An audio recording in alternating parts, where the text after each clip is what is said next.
Hi, I'm MeltingMirror, and this is Vaguely Remembering Anime. What's Vaguely Remembering Anime, you ask? Well, I talk about shows that I watched maybe 10 to 15 years ago and see how much I can remember. What could go wrong? So this is going to happen in 3 rounds. Round 1, we're going to do a quick synopsis. Round 2, we're going to talk characters, terminology, and themes. And then round 3, we're going to talk about the actual story and see how much I can remember and the retelling of a story from the beginning to the end. We'll see how that goes. That's obviously the most difficult. And then maybe we'll do a bonus round at the end. So let's get this party started. Of course, there's going to be one that helps with the memory. So today we're talking about a classic, BLEACH. I've been feeling really nostalgic about BLEACH lately. It's been a show that I watched when I was in high school and was like one of those shows that really got me into anime. I was just trying to think about what the show was about and all the plot points, and I was coming up a little blank, so this is kind of like a little bit of an exercise in that. Round 1, synopsis. Okay, BLEACH in summary is like Dead Like Me the anime? Well, more like you have Death Reapers, which are Shinigami, who basically like take care of souls in the afterlife. So they kind of like are supposed to help them through this process. And we follow the story of Ichigo, who's of course a normal high school kid who ends up becoming a Shinigami and gets kind of caught up in a lot of nonsense in the world of Shinigamis. Alright, round 2, characters, themes. BLEACH has like an endless number of characters, so I'm not going to go through all of them. We're going to start with the easy ones that kind of start the series, and then maybe I'm going to bring up the other ones when I go through the whole entire story in round 3, because like it's an ensemble cast that will like never end. It just goes on and on and on and on. Alright, so I remember this much. Ichigo Kurosaki, main character, has his high school friends who also end up getting powers, which I believe is Chad, who has his like arm thing. We got Orihime, whose hair clips turned into like fairies and like heal people, is what I recall. Ishida, and I guess we'll get into some terms now. So Ichigo is a substitute Shinigami. Ishida is a Quincy, which is a similar job as a Shinigami but isn't, and they have like a rivalry of some shit. Who knows? Even their parents had some type of rivalries and disagreements or whatever. Which brings me to Ichigo's dad, which is Isshin. Okay. Ichigo has at least, I think, 2 younger sisters, and there's also like a high school female friend who doesn't get powers, who I think either has a crush on Ichigo or Orihime or both, but anywho, moving on. There's also Urahara and Yoruichi, so oh my god, I like love those two. They're like a dream couple, like, you know, you're committed to a relationship, like it's really ride or die. Like ride or die, bitch, double R came strong for Yoruichi because she like left Soul Society with Urahara on a whim, well not on a whim. I don't exactly remember what happened, but shit went down and they ran away. You know, they lead a good life together, and there's probably Bruno Mars on loop in the back of his little shop that he owns. We'll just leave it at that. Rikia shows up, so does Renji, and so does Byakuya. And I think I'm gonna leave it at that for characters. So world and lore in terms of terminologies, there's the real world, there's the Shinigami world, which is Soul Society, which, you know, is a great term, where the hollows are the enemies. They kind of have like, are usually like black with a white mask of some sort, right? Okay, they come from Hueco Mundo. And then there's all these other terms that are also in Spanish, and you're just like, ¿por qué? But there's the Espada, the hollows that have learned, who have gotten too strong and have taken off their mask. Or no. The Espada are the top tier Rancars, which are the hollows who have taken off their masks, that are employed by Aizen and such. I think we're gonna leave it at that. I think that's as good as I can do right now. Round 3. Summarize the story as best as you can remember. And here is where I die. We're gonna need more wine. So, full disclosure here, like I love BLEACH, I cosplay for characters, I did all of the masks of the Espada back in the day, so I love the show, but the thing is that I dropped it at a certain point, and I kept reading the manga, and I dropped that at a certain point. Like, it lost me. Let's see how much I remember. If we start from the beginning, there's Ichigo can see spirits. That gets him into trouble. And then I think on a night out, he runs into some spirits and it almost takes out Rukia, who's on like patrol of the real world to kind of get rid of hollows and whatnot. He ends up saving her after she gives him, I think, a little bit of her powers and like awakens his Shinigami powers. Which doesn't end up being a surprise, I guess, in the long run because his dad ends up being a Shinigami.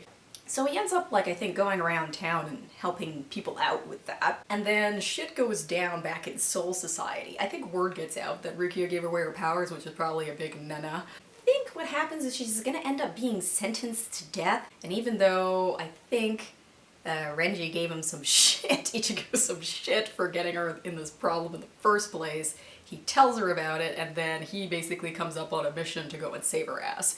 He, I think with the help of Urahara, gets to the gates of Soul Society. He ends up like in a desert or some shit, and he has to get in. And I think that's when we first see Gin. And I forgot this in the terms and terminology section, but what is it? They got a Shikai is the sword before they like pull it out or they do anything fancy with it, and then there's the Bankai, which is like the power-up, basically like your big super attack that not everybody can do and usually only the captains could do. So then he runs into Gin, who is like one of the captains guarding the gate, and he gives him some shit, if I remember correctly. I don't remember exactly how they get past the door, but they probably have a fight and he breaks in. And like the next couple of episodes are basically him wandering around Soul Society trying to get shit done and find Rukia and save her before the big trial and or death sentence. It's like a hodgepodge of him running into like the entire ensemble cast of characters, now the order of which I do not remember all too well. So I know he fights the ball dude. Don't know, but he's like the second in command. I think he's the Taicho for his Taicho, Kenpachi-san, which is the dude with like a serrated, well, it's almost serrated, like it's a chipped out blade because he doesn't have a Bankai. Oh, but he's super powered. And then there's, I know he eventually gets teamed up or paired up with his friends from high school. We can't let you down, buddy. We're gonna help you on your mission. So they also joined him in Soul Society, in addition to, I believe, Urahara and Yorichi. And of the different captains, they all have like a different set of like specialization. The old man dude is like head of team number 1, and I think team number 2, which is like also on the back of their jackets, is Soifon. Her thing is Sting Sumimashi? Something like that. Anyways, hers is like you tap it, if you hit the same point twice you die, and she's fighting against Yorichi, which used to be the old captain of the security team, which is team number 2. You can see there's like some animosity there about like, why did you leave me? I wanted us to be together forever. Why did you leave me for that like scheming foxy Urahara there? And you know, they have their battles and whatnot, but then as like things progress, you start to see that like there's like some type of other subplot going on. Like, what is happening here in Soul Society? Ooh. And then Renji, because he loves Rukia, joins Ichigo's ranks after they have a fight. That's a big step for him because he obviously loves and adores his captain, Byakuya. And Byakuya's like, it's his like little sister, although I think adopted, whose neck is on the chopping block.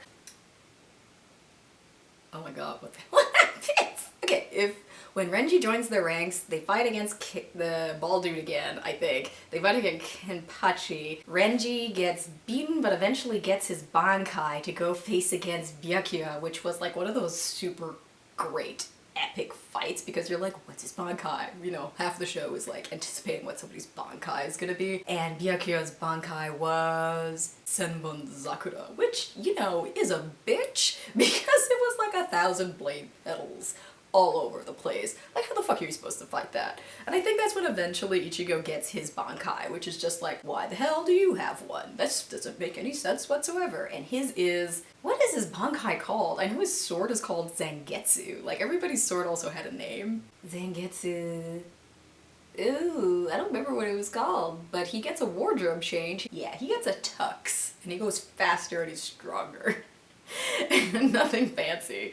And Renji's Bankai is I know he says howl, howl, Zabimoto. It's like a big baboon skeleton snake, big steak with a big fur shawl, because it's fashionable.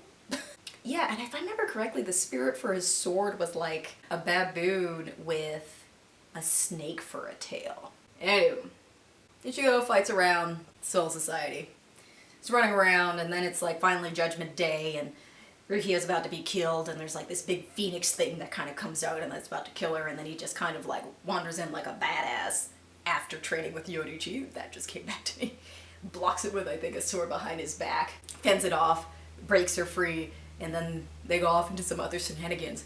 But then that's when you find out like what that subplot is about. And you know, with like any big organization where not everybody's happy with head office, and it turns out that some bunch of captains were up to some no good. And that was Gin Tozen, the one black guy, which is kind of unfortunate, and Aizen. Aizen takes off his glasses, slicks his hair back, and then suddenly he's an evil bitch that is also suddenly very attractive. The best makeover since She's All That. Little old me, I couldn't do anything bad. I'm just a good boy. Hi, bitch. The makeover everybody needed. Turns out it was his plot all along, and he needed to kill off Rukia for whatever reason, and then he kind of just like descend into darkness / Huecomundo to continue their scheming. You know what? Let's rhyme off all the other people that are in Soul Society that I totally forgot to mention up to this point. There's Shinsei, who I also cosplayed back in the day with his 2 swords of mystery names that I cannot remember. There is Hitsugaya, who's like a cutie pie. Who's like the little kid with like white hair and has an ice dragon sword bankai thing.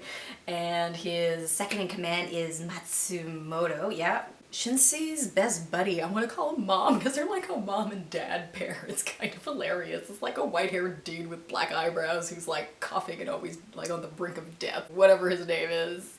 Who else? There's the fox dude who has like basically a stand for his bankai. Oh god, who else is there?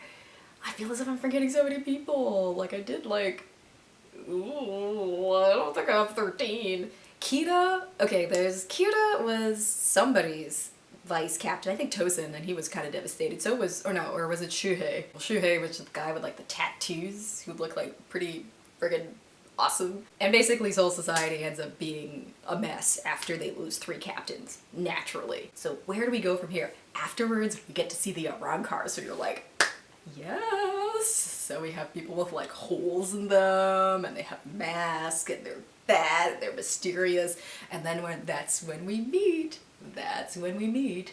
the bestest of the bestest, which is my favorite, which is Grimjaw. I love him. He's such a badass. It's ridiculous, and the character design was just like, on point. The Arankar show up and basically changed the game and beat the crap out of most people. I don't remember really much of the plot points of the Arankars. It's just that they, or of the Espada, rather, which is was there 10 of them? They all had a number on them, kind of like the captains. So you had a similar premise of like the Soul Society arc, where you're gonna have people that are like, you know, different ranks and like different powers, and you're trying to figure out what it is. Grimjaw was number 6. Ulquiorra was 4. The dude with like a big moon thing and a moon scythe was like 5, and he had the tattoo on his tongue. Haribel, who I also cosplayed, was number 3. I think the old dude turned into like a skull man that deteriorated everything around him was number 1. So we're in Huecomundo. We end up kidnapping Orihime for reasons. You have Ichigo managing to get into Huecomundo along with his friends that are going to help him defeat all of these evil. Soul Society's in a bit of a ruckus trying to figure out what to do, but I think they end up sending people to help out as well. All I really remember are some of the fights, honestly. Like, I think some of the captains face off against some of the Espada, But the one that matters, as you can probably guess, is the fight of Ichigo against Grimjaw. And that's when we find out that Grimjaw is like his special attack, which I think they're called Resurrections. He's like kitty cat. Brrr. Find out that like Grimjaw, like to become an Arrancar, you have to like, it's just like hollows consuming hollows, and it's just like this grim, dark thing, and he just had to claw his way out, and that he actually isn't that bad of a person, he just needs some love, okay? Poor thing. Still an asshole all the way through, but I guess he's just my kind of nonsense. They fight, and I think in a previous fight, that's how he gets the scar across his chest. Yeah, Ichigo ends up scarring him, and that's why Grimjaw has this like keen interest in Ichigo because of it. He finally beats Grimjaw, although it's kind of like iffy about whether he dies or not in the end, but anyways. And then he ends up fighting against Ulquiorra, and he goes full hollow with like a mask that covers his entire face and the horns and all the shit. That fight was pretty interesting if I remember correctly, because there was all this anticipation about that fight with Ulquiorra, and then you find out that he's only number 4, and then you're like, shit. You in for it now, boy! They fight, and I think some of the other captains take out the other captains. And this is where things get a little blurry for me, because like I was watching the show, and then I was reading the manga because it caught up, and then it did the Bount arc, and the Bount are, by the way, Ichigo has like a little sidekick that's like a stuffed lion that he got from Urahara, which is like a soul bound to a stuffed animal. Kon, I think is his name. Anyways, or Kon, whatever.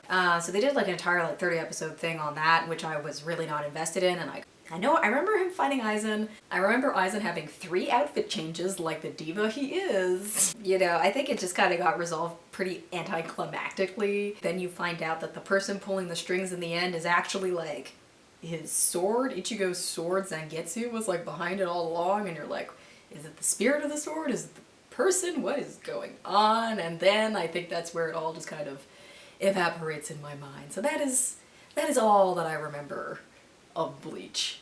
It really hits the nostalgia button. It's really up there for me. But yeah, it definitely did have a fall from grace, and even from me who loved it dearly. So which is why I am probably going to rewatch it. The bonus round. Alright, so what was super iconic about Bleach? The opening themes were really great. So there was Asterix by Orange Range. Dun dun dun dun dun dun dun dun dun dun dun. It was like great Japanese rap song. It was like, I remember the visuals were really like poppy, and then I could just see them like jumping around, and it was great. There was also Ichirin no Hana, which was amazing for that angsty like Hollow Rancor arc, which had like a lot of screaming. Why can't I pin it up? Why can't I? Ichirin no Hana. That's as much as I can remember from that one. And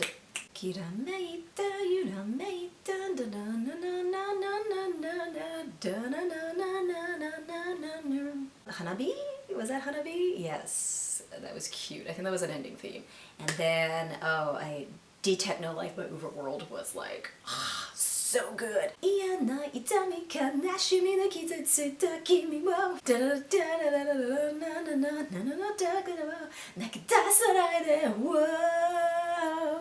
can still like picture Ichigo like running through like this black and white like scenery and like fighting off bad guys, and it was just like, yes, get it, boy. But that's about it that I can remember for the themes, at least in the beginning.